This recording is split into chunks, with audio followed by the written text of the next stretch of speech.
Hello guys, Robot1 here, coming at you with a new Yu-Gi-Oh video, and in today's Yu-Gi-Oh video, we're going to be looking at some new Yu-Gi-Oh support, specifically for the Traptrix deck and the Bujin deck. Two decks that I would have to say I have a love-hate relationship with. Traptrix, I like the theory behind them, how they're trap hole based, how they're really cool, and like all the monsters are basically like plants, insects, and carnivorous things that trick other things going into them. And Bujins, which is literally just GX monsters. And I love it.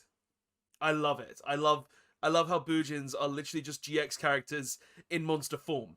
But we're going to be looking at this today. Hopefully the support will be good. I've read the Bujin support, so I do just want to give my opinion on that. But the Traptrix support, I'm really curious on what it does. So let's actually get into this video so we can start talking about it. So we're starting off with, I can't even stutter on this. Like, there's no way you wouldn't be able to tell that this is Maximilian Pegasus as a monster.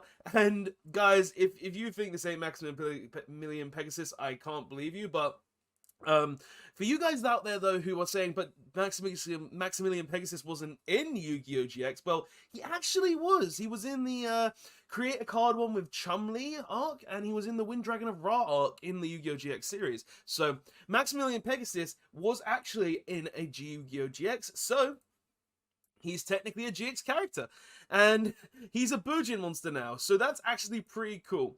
So let's actually see what this does. So it's called Bujin Mahitotsu. I don't even know if I pronounced that right. And it's a light beast warrior effect monster, 0 attack, 1800 defense, and you can only use its first and second effect once per turn each.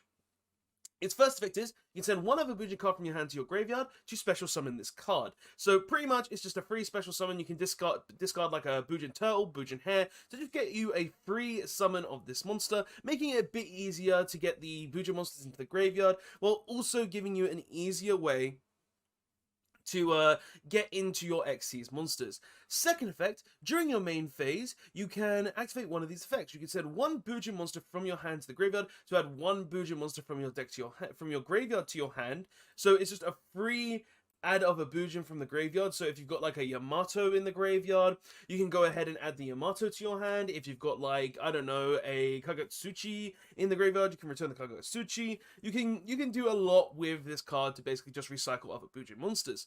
And the second effect of the second effect is banish one Bujin monster from your graveyard, send one Bujin monster with a different name from your deck to the graveyard. So pretty much if you've got like Kagutsuchi, Yamato, Harume, anything of these Bujin monsters that are in the graveyard that you don't really want to get back to hand, you can go ahead and banish it and send like a hare, a turtle, or something along those lines to give you a boosted Bujin monster to make it more stronger. So that's actually pretty good, I think. Like, I really do like the idea of Maximilian Pegasus being like a foolish burial / a recyclability, and him being a free summon in Bujins just makes him that much better. And you can use his effects once per turn each, so you can basically use all of his effects in turn 1 and set up your Bujin plays right away, which is pretty good, to be honest. So yeah, and then we have pretty much, this reminds me of Utopia or Honest Neos. Now, I personally feel like it's Honest Neos or Rainbow Neos because you got the flare there with the rainbow, or it's like the wings of Honest Neos, but I definitely feel like this is Neos just because looking at him, it reminds me of Neos, man. It also reminds me of Utopia, I'm not gonna lie, but I think it's Neos. So we're going with Neos. So Bujin Torefune is a light beast warrior effect monster, 1500 attack, 500 defense. You contribute this card to summon 2 Bujin monsters with different types from your deck in defense position, except Bujin Torefune.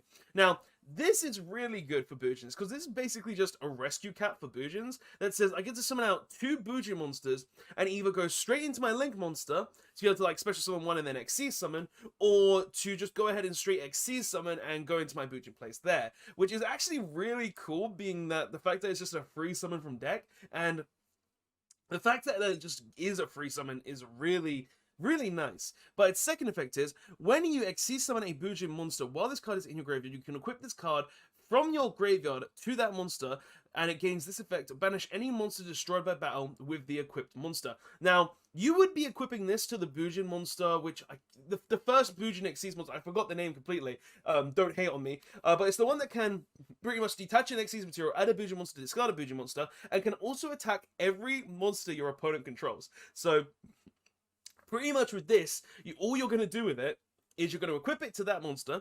You're going to have like an Honest or a Crane in hand or something. You're going to attack every monster your opponent controls and banish every monster your opponent controls while dealing all of that damage, which is, in all honesty, really good. Like, just you're banishing anything that this card attacks, so it's just like absolutely insane. So this card just being a straight up rescue cat and or rescue rabbit for Bujins is absolutely insane, but also having the additional effect of just being able to equip to a Bujin Xyz monster and then just banish an entire row of monsters while attacking them.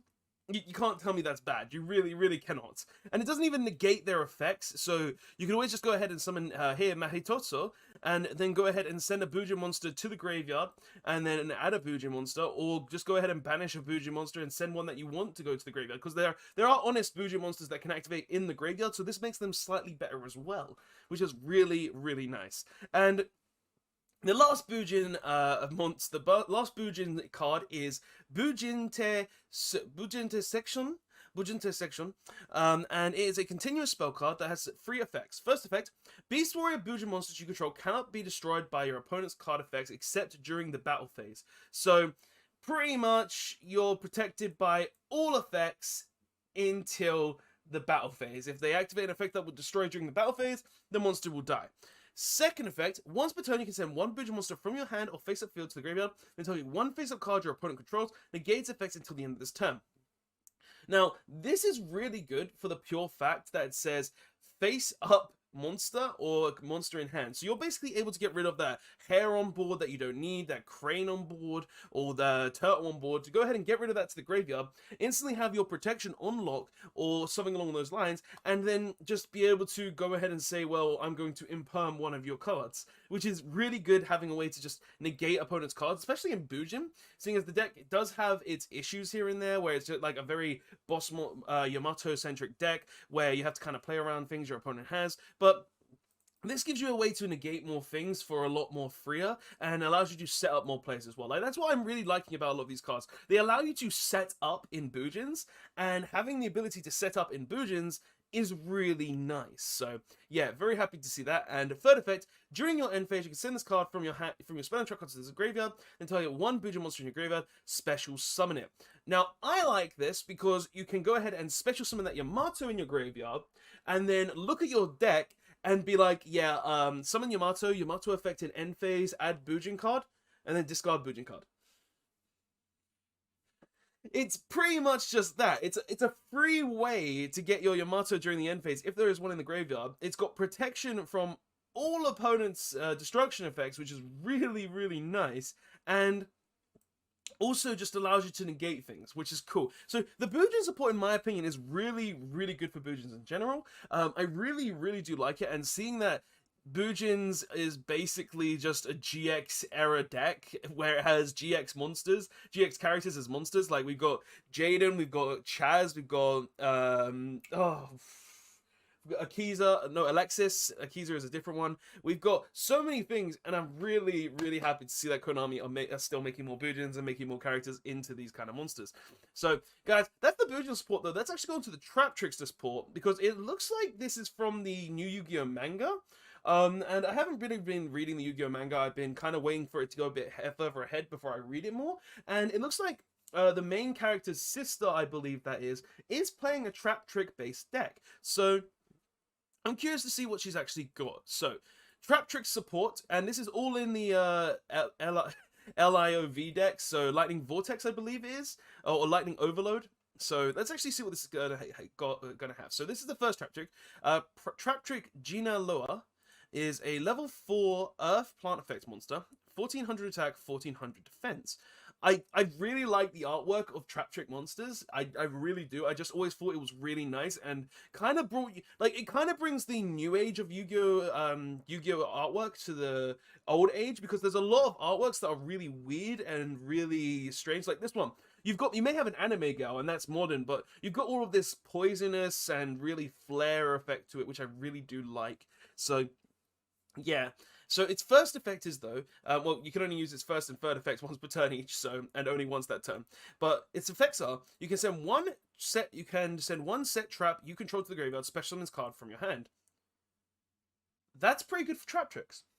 That's pretty good because if you can literally just set one of your useless trap hole cards and special summon it, which is really good because of this deck. This deck does kind of find it hard to make its like seas monsters because there's not really any free ways of special summon, and the Link 1 is the main line of play for this deck. So I'm happy to see that. Second effect, unaffected by normal hole cards, as every Traptrix monster is. And then its third effect is, if you control no cards in your spell and trap card zone, you banish this card from your graveyard, then target one whole normal trap in your graveyard, set it to your field. Now, this is actually a lot better than I originally thought. So let me just read the first effect. You can only use one of this card's name's first and second effect per turn, and only once that turn. Okay, good. So there is some balance in this card, but I don't think it was needed because it's a Traptrix card. So pretty much, my thought process with this card is, you can go ahead and send one set to the graveyard, and then you could just banish it straight away and from the graveyard and then reset that card. But obviously, because you can only use one of the two effects per turn, you can't do that. But still, nonetheless, this is a really good card because it allows you to reset up your back row, which allows you to have more interaction with your opponent, which is really good. And being just a free special summoning Traptrix, allowing you to make your Traptrix like Seas monsters a lot easier, is really, really nice. So I'm really happy to see this, and it looks really good to me. I really like the artwork too, like guys. Like, honestly, Traptrix lolly, Traptrix waifus, I don't know. Let's continue though. So we've got the new Link monster, Traptrix Utriculiari. I hope I pronounced that right. I probably cannot pronounce that entirely wrong. And it's a Link 2 Earth Plant Effect monster. So they're giving us a Link 2 and a special summonable Traptrix in one go. Okay, thank you, Konami. And it's 1800 attack with bottom and right arrow. So its materials are 2 insect / or plant monsters. Okay, so it's kind of generic for insect and plants decks. Okay. Maybe it'll have an effect that allows you to use them during those through those decks. First effect, this Link summon card is unaffected by trap effects, just like Dionea. Okay. Second effect, when your activated whole normal trap card resolves, you can set it face down instead of sending it to the graveyard. Huh? Wait, you can only use each of these cards second effect. Okay, cool. So pretty much you just get to go ahead and use your floodgate trap hole and then reset it, which is nice, having a way to reset your trap hole cards. Good. And third effect, during your end phase, you can set one Traptrix monster in your graveyard. Wait, what? You can target. Wait, during your end phase, you can target one Traptrix monster in your graveyard, special summon it in defense position. Huh. I like it. Like, this is really good when you think about it for Traptrix. Like, you've got the ability to just reset any of your trap hole cards. So you flip a trap hole, like a bottomless trap hole, banish your opponent's monsters, instantly reset that trap hole. Now, obviously, you can't use it in the turn it's used again because of it's been reset. It's set on the turn, so you can't use it again that turn. But pretty much, these new support cards say that you have more ways to recycle your trap hole cards, which is really nice. And then the new Link monster just says, during your end phase, you get to special summon a Traptrix monster from your graveyard. And it's during your end phase, so it's not like you can special summon like Mamelio and then pop something during your opponent's end phase. But having that effect is really nice because you can summon something like Dionea and then reset a trap hole card that would be gone at some point, but is nice nonetheless. So I really like the looks of this. I like how it looks. I like the artworks. I like how this Traptrix cards are really going more and more into the fact that it's supposed to be there to stop summonings. That's what Traptrix have always been. They've been a deck that will stop summoning mechanics. They've been a deck that will always just interfere with the opponent in summoning ways, and I've liked that ever since that was the first case. And seeing that the Traptrix deck is just hitting this point, we've got more ways to summon monsters. Like with the Link 1, you get a way to summon one from deck. With the Link 2, you summon them from graveyard, and you even have a way to reset stuff. And then with this new monster that's just a free special summon pretty much by sending one of your set trap cards to the graveyard, and then special summoning from the hand, and then you can even go ahead and banish it from the graveyard to then reset a trap card, a whole trap, normal trap from your graveyard.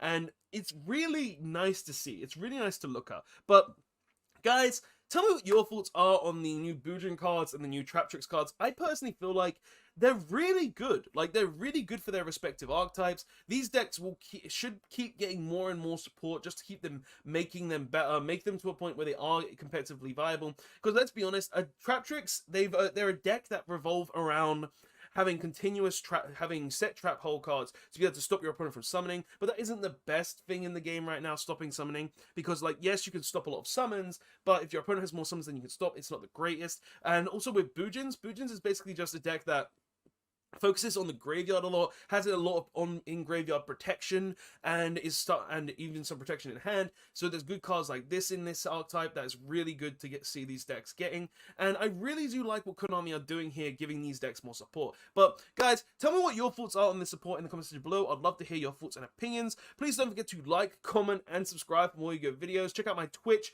I'll be streaming again next week from Mondays and Wednesdays. My internet is back. It's gotten good. It's just I can't stream this week. I'm busy. My life is life. But guys, please don't forget to like, comment, subscribe. Tell me your thoughts on this video. Check out my Twitch and streams. Links in the description. And I'll see you guys in the next one. Really do like the look of these new Traptrix cards. Robot1 signing out.